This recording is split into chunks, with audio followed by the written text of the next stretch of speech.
Parmi les caractéristiques de la modernité, la culture du clash.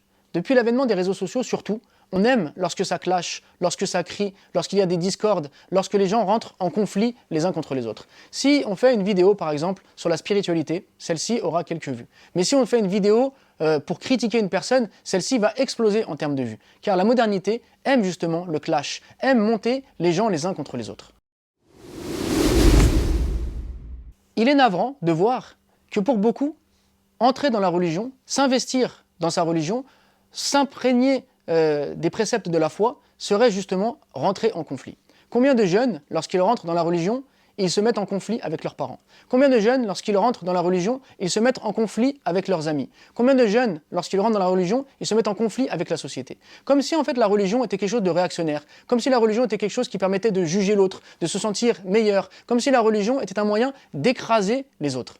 Mais au contraire, la religion est un moyen de purifier son cœur, un moyen de s'adoucir, un moyen de relativiser, un moyen d'avoir de la douceur envers l'autre. Et si on a un ami, par exemple, qui ne se conforme pas aux exigences de la religion, on est alors comme un médecin qui cherche à soigner une personne qui est malade, et non pas comme un bourreau qui cherche à torturer une personne qui aurait commis un crime.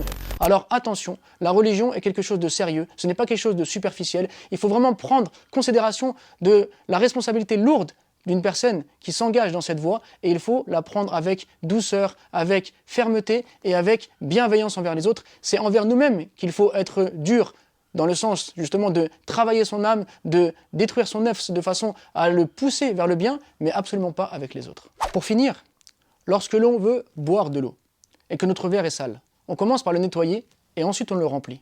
On ne met pas de l'eau propre dans un verre sale.